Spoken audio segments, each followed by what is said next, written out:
Muita gente se queixa de que periodicamente o lar vira um pandemônio. Muita gente me afirma que às vezes percebe que a família está empolvorosa, que alguma força negativa parece ter penetrado o lar. Imaginam que houve trabalhos de magia, alguém fez algum trabalho forte. Todo esse contexto popular em que nós queremos atribuir aos outros questões que estão sob nossa responsabilidade.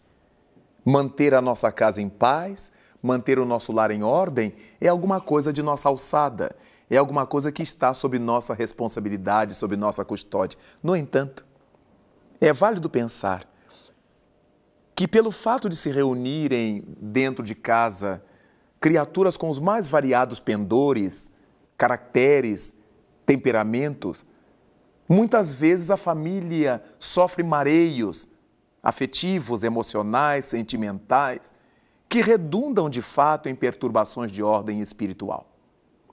Dentro de casa, existem aqueles cujo temperamento leva-os a debochar dos outros, a condenar sempre, jamais elogiar, apenas veem defeitos.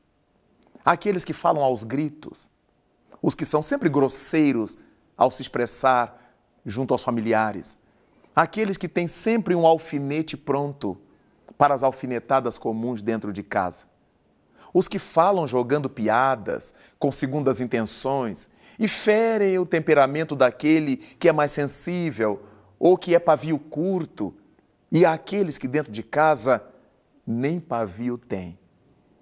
Explodem por qualquer coisa.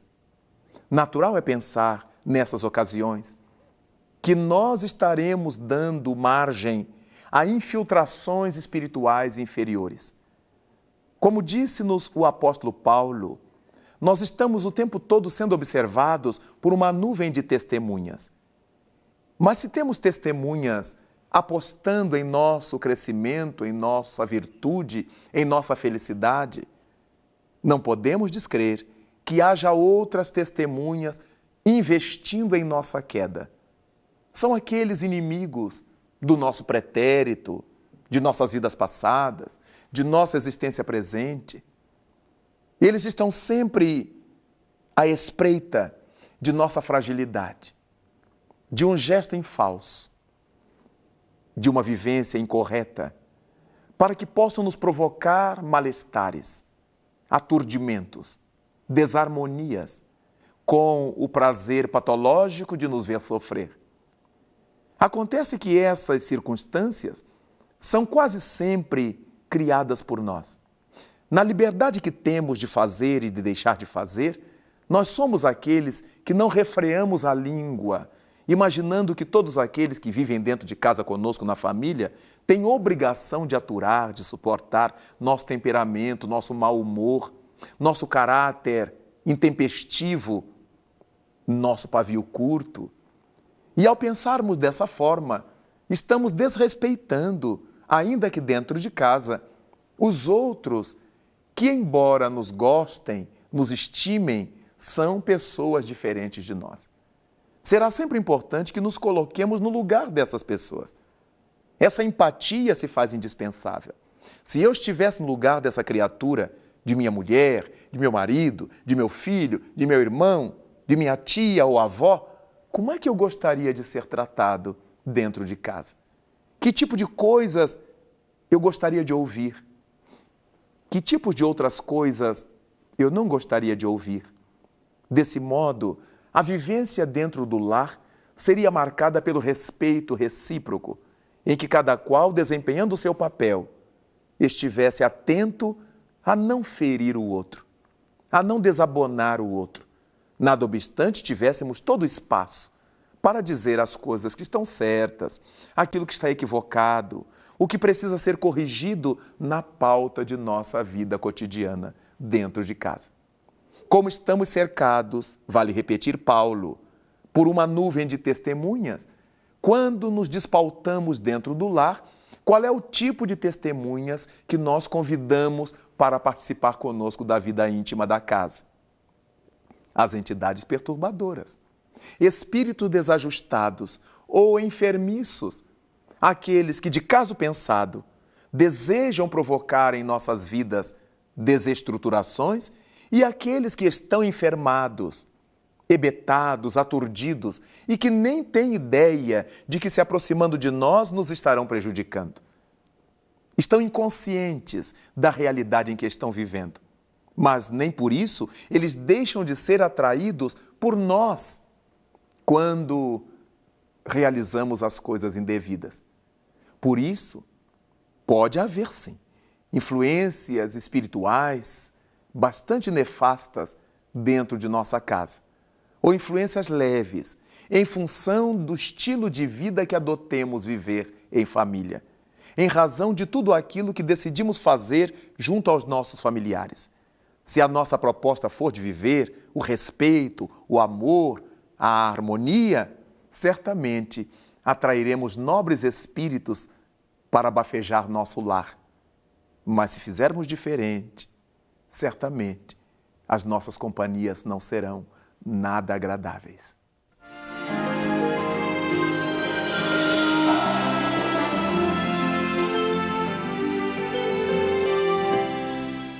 Todas as influências que venhamos a sofrer em nossa residência, em nossa casa, não temos que pensar primeiramente que alguém nos desfechou pensamentos negativos, que alguém está fazendo trabalhos contra nós, trabalhos de magia, porque o que manda na nossa casa é a nossa vivência.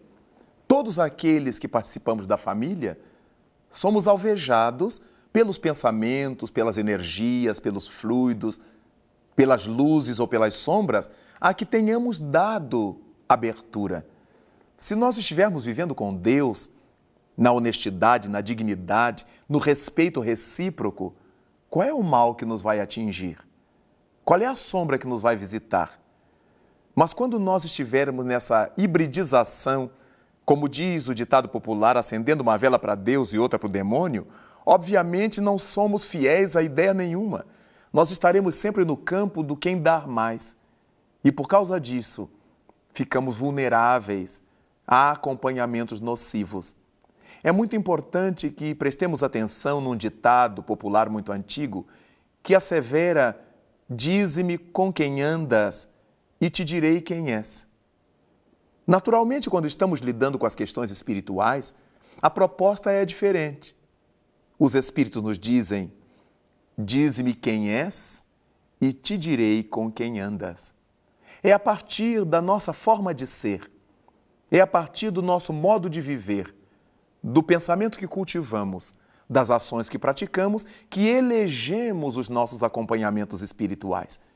Poderemos estar muito bem acompanhados em termos psíquicos, mas poderemos estar muito mal resguardados.